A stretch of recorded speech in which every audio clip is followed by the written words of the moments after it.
नमस्कार दोस्तों, स्वागत है आपका ट्रेड एंड इन्वेस्ट में। मैं हूं राजेश कुमार और आज मैं आप सबके साथ दो ऐसे स्टॉक के बारे में बात करने वाला हूं जिन्होंने आईपीओ के टाइम में धूम मचाया था, लेकिन आज उनकी हालत खस्ता हो चुकी है। तो कौन से हैं वो दो स्टॉक? पहला स्टॉक है नाइका और दूसरा है जोमेटो। आप सभी ने भी जिसने इन्वेस्ट किया होगा वो आज के समय में बहुत ही चिंता कर रहे होंगे, सोच रहे होंगे कि आखिर इन स्टॉक के साथ क्या किया जाए। तो आज हम उन्हीं के ऊपर डिस्कस करेंगे एक एक करके, लेकिन उसके पहले आप सबसे रिक्वेस्ट है कि इस वीडियो को प्लीज लाइक कर दीजिए और साथ ही साथ इस चैनल को सब्सक्राइब भी कर दीजिए, ताकि जब मैं कोई नया वीडियो डालूं तो आप लोग को अपडेट मिल जाए। चलिए हम ओपन कर लेते हैं नाइका का स्टॉक। ठीक है दोस्तों, तो जो पहला स्टॉक हम डिस्कस करने वाले हैं वो है नाइका। तो यहाँ चार्ट मैंने ओपन कर लिया नाइका का और हमें दिख रहा है कि जब से आईपीओ का लिस्टिंग हुआ एक अच्छा खासा रिटर्न देने के बाद कंटिन्यूसली डाउनफॉल में ही रहा और अभी करंटली ट्रेड कर रहा है ये 1180 रुपये के ऊपर। पिछले 2-3 दिन पहले ये 900 कुछ पे भी जाके आ चुका था, लेकिन अभी अभी देखें तो कुछ लास्ट 2 दिनों में इसने बहुत ही बढ़िया अप मूव दिया है, लगभग 20% का रिटर्न दिया है। तो क्यों दिया? तो सिंपल सा इसमें खबर ये निकल के आया कि ये लोग बोनस शेयर देने वाले हैं, हर एक शेयर के बदले 5 शेयर देने वाले। बहुत बढ़िया न्यूज़ है। दूसरा ये है कि ये जो कंपनी है इसने अपना प्रॉफिट अभी भी बढ़ाना शुरू किया है। लेकिन फिर भी दोस्तों, क्या इस कंपनी में हमको अभी इन्वेस्ट करना चाहिए कि नहीं करना चाहिए, उसके पहले हम इसका देख लेते हैं वैल्यूएशंस कैसा है। वैल्यूएशन मतलब कितना महंगा मिल रहा है। प्राइस टू अर्निंग 613 रुपीज़ है, बहुत ही ज़्यादा हाई है। प्राइस टू बुक 36, बहुत ही हाई। देखिए 613 प्राइस टू अर्निंग का मतलब क्या होता है? 613 का मतलब क्या है कि आप 1 रुपये कमाने के लिए you are ready to give 613 rupees. आप खुद सोचिए, आप 1 रुपये कमाने के लिए 10 रुपये इन्वेस्ट करना बेटर समझते हैं या 1 रुपये कमाने के लिए 600 रुपये इन्वेस्ट करना बेटर समझते हैं? तो उस हिसाब से कंपनी जितना भी नीचे आ जाए, जितना भी अप मूव दिखा दे, ये बहुत ही ज़्यादा हाई वैल्यूएशंस पर है। अच्छे से अच्छे कंपनियों का जब हाई वैल्यू होता है तो वो 100 पे हम लोग बोलते हैं कि बहुत हाई हो गया, 45 के पी पे बोलते हैं बहुत हाई हो गया, लेकिन इसने तो हद ही पार किया है। 613 का पी चल रहा है। प्रमोटर होल्डिंग 52.4% है और आरओई आरओसी अभी इसका अभी क्लियर नहीं हुआ है, अभी तो आया नहीं है, लेकिन इसका आरओई काफ़ी फिर भी बहुत ही कम है, 15% के नीचे है कम से कम।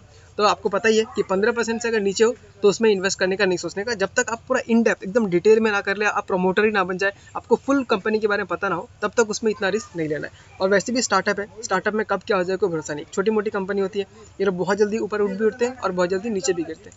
आपको यहाँ पे एकदम एग्जाम्पल दिख ही रहा होगा, एक दिन में 20% का इसने अपमूव दिया तो अगले दिन ये 20% गिर भी सकता है, इसमें कोई चौंकाने वाली बात नहीं रहेगी। तो अगर आप बहुत ज़्यादा रिस्क ले सकते हैं तो आप इसमें इन्वेस्ट कीजिए, वरना मैं तो स्टॉक से दूर ही रहना पसंद करूंगा। मैं देखना चाहूँगा और 3-4 क्वार्टर के रिजल्ट का ग्रोथ कितना अच्छा है या खराब है, उसके बाद ही इस पर करना चाहूँगा। तो ये रहा एफएसएन के ऊपर न्यूज़। अब हम देख लेते हैं दूसरा। ओके दोस्तों, तो अब ओपन कर लेते हैं हम लोग जोमेटो का चार्ट, जो कि हमारे सामने यहाँ पे दिख रहा है। हम देख सकते हैं कि जोमेटो अपने हाई से लगभग 60 to 70% डाउन हो चुका है। इसका हाई था 163 और अभी करंटली चल रहा है 63 रुपीज़ पे। आप देख सकते हैं लगभग 100 रुपये का पूरा डाउन हो चुका है।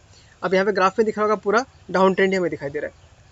अगर आरएसआई को देखें तो आरएसआई 52 है, लेकिन दोस्तों फॉलिंग मार्केट में आरएसआई तुम्हारा 50 हो चाहे 60 हो, हम उस पर अकेले देख के भरोसा नहीं कर सकते। और ये स्टॉक वैसे भी 200 डीए में, ये जो येलो जो मोटा वाला लाइन है ये 200 डीए में है, उसके नीचे ट्रेड कर रहा है। तो हम ऐसा मानते हैं नॉर्मली कि 200 डीएमए के नीचे कोई स्टॉक कर है तो वो नॉर्मली डाउन ट्रेंड में रहता है, बहुत ही वीक रहता है। मैंने आपको बताया भी था कि अगर 200 डीएमए के नीचे कोई स्टॉक आए तो वो खरीदने का अच्छा जोन होता है, लेकिन कंडीशन क्या है कि वो स्टॉक बहुत ही बढ़िया होना चाहिए, लार्ज कैप होना चाहिए, प्रॉफिट मेकिंग होना चाहिए।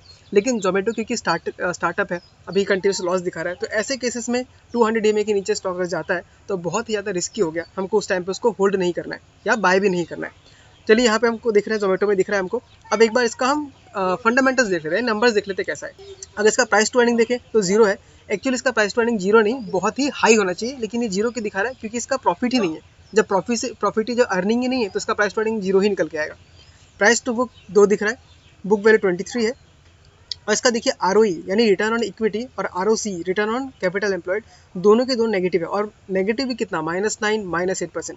दोस्तों आरओई का मतलब सिंपल समझ लीजिए, अगर आप पैसा एफडी में जमा करते हैं तो आपको कितना रिटर्न मिलता है, लगभग 6-7% का रिटर्न मिल जाता है। उसको आप कंपेयर करके देख सकते हैं मोटा मोटा स्टॉक के साथ। तो स्टॉक में आपको मिल रहा है -9.53%, यानी इससे अच्छा आप एफडी में रखते तो भी आपको प्लस पॉजिटिव में आपको रिटर्न मिलता है, लेकिन इसमें नेगेटिव मिल रहा है। तो मैं जब भी कोई स्टॉक चूज करता हूँ तो मेरा पहला रिक्वायरमेंट यही होता है कि उसका आरओई आरओसी कम से कम 15 के ऊपर होना चाहिए, लास्ट पिछले 5 साल का। हाँ, जिस कंपनी को बहुत डिटेल में पढ़ रहा हूँ, बहुत स्टडी कर रहा हूँ, उसका बात अलग है, उसमें अगर नेगेटिव हो या फिर कम हो तो क्योंकि मुझे पता है फ्यूचर ग्रोथ काफ़ी अच्छा है, उस टाइम पे इन्वेस्ट कर सकता हूँ। लेकिन जनरली मेरा यही रहता है कि उसका कंपनी का लास्ट 5 साल का 4 साल का जो आरओई है और आरओसी है वो 15% के ऊपर कम से कम होना चाहिए, वरना 6-7% तो हमें एफडी में मिल जाएगा, तो क्यों हम इतना रिस्क लें। ओके, अगर देखें तो प्रॉफिट ग्रोथ भी इसका -23 है, यानी प्रॉफिट भी ईयर ऑन ईयर घटते जा रहा है। तो इन सब बेसिस पे देख के मैं जोमेटो से आपको जितना भी ऑर्डर करना है कीजिए, आपको जितना भी ऑफर मिल रहा है ऑफर लीजिए, लेकिन स्टॉक्स में इन्वेस्ट मत कीजिए, कम से कम जब तक कंपनी प्रॉफिटेबल ना हो जाए। जब प्रॉफिटेबल हो जाएगी तब पैसा इन्वेस्ट कीजिए, आपको इसमें कोई दिक्कत नहीं है। तो ये मेरा जोमेटो पे व्यू है। फिलहाल तो मैं इससे दूर रहने की कहूँगा। अगर आप लेके बैठ चुके हैं और आप सोच रहे हैं कि नहीं बहुत ज़्यादा डूब गया, मैं इससे लॉस नहीं रह सकता, तो आप लेके बैठिए, कोई दिक्कत नहीं है। बट अगर मैं होता तो मैं उस लॉस को बुक करके मैं किसी दूसरे अच्छे स्टॉक में लगाता। वैसे भी अभी बहुत सारे अच्छे अच्छे स्टॉक्स आपको काफ़ी डाउन प्राइसेस से मिल रहे हैं जो अभी हम खरीद सकते हैं। तो चलिए, ये था जोमेटो का हो गया हम लोग का, और इसके पहले हमने नायका का भी देख चुके हैं। तो आप लोग कमेंट करके बताइए आप लोग को वीडियो कैसा लगा, कुछ डाउट है क्या? अगर डाउट है तो कमेंट में बताइए, मैं ऑफकोर्स उसको डिटेल में समझाने का ट्राई करूँगा या उसके ऊपर एक और वीडियो ही बना दूंगा। तो मिलते हैं अगले वीडियो में किसी और स्टॉक के साथ, तब तक के लिए बाय बाय, टेक केयर।